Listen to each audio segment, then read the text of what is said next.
खादी ग्रामोद्योग केंद्र मुंबई मंडळ नाशिक यांच्या माध्यमातून त्र्यंबकेश्वर तालुक्यामध्ये चाकोरे एक मधाचं गाव असा उपक्रम राबविण्यात आला। या ठिकाणी 15 दिवसाची ट्रेनिंग देऊन सर्व लाभार्थ्यांना त्याचा लाभ देऊन मधाची पेटी व मध बनवण्याची प्रतिक्रियांसाठी देण्यात आली आहे। कार्यक्रमाचे उद्घाटक रवींद्र साठे साहेब, महाराष्ट्र राज्य दर्जा मंत्री तसेच रमेशजी सुरुंग, भामरे मॅडम, वसंत चौधरी, नारायणजी साहेब, प्रशांत आहेर, चाकोरे गावचे सरपंच यमुना पोटिंडे मॅडम, ग्रामसेवक तसेच खादी ग्रामोद्योग सर्व सदस्य हजर होते। रोकठोक पोलीस टाइम्स न्यूजसाठी प्रतिनिधी प्रकाश गांगुर्डे, ओझर। हो चाल।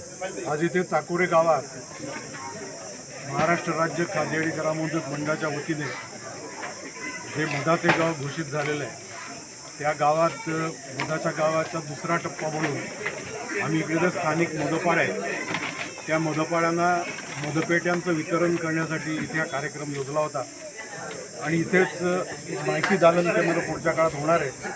त्या माहिती दालनाचं शुभारंभही आता तिथे काम सुरू होईल आणि पुढच्या काळात मधमाशी विषयक जनजागृती आणि त्याची माहिती देण्यासाठी तिथे माहिती दालन केंद्र उभं राहणार आहे। आज याचा दुसरा टप्पा म्हणून आपण इकडच्या मधपाड्यांना मधपेट्यांचं वितरण केलेलं आहे। आता पुढच्या काळात प्रत्यक्ष मधमाशी पालन व्यवसायाचे सुरू होईल आणि मग इथे गावात एक कमान उभी राहील, नंतर इथे एक सामूहिक सुविधा केंद्र होईल, तिथे मधविक्री केंद्र होईल। नाशिकला जो कुंभमेळा भरणार आहे या कुंभमेळ्याच्या निमित्ताने अनेक पर्यटक या गावात येतील आणि इकडनं स्थानिक मधाचा सगळा स्वाद घेतील। आणि शेवटी या मधाच्या गावाचा उद्देश आहे की स्थानिक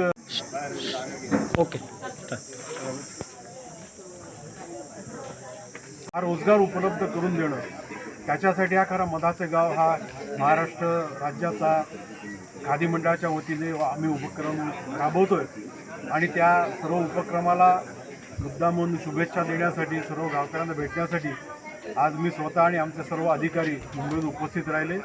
पुढच्या काळात अतिशय जोमाने इकडे मधमाशी पालनाचा व्यवसाय होईल आणि या सगळ्या गावाचा आर्थिक विकास होईल अशी मी सर्वांना शुभेच्छा देतो।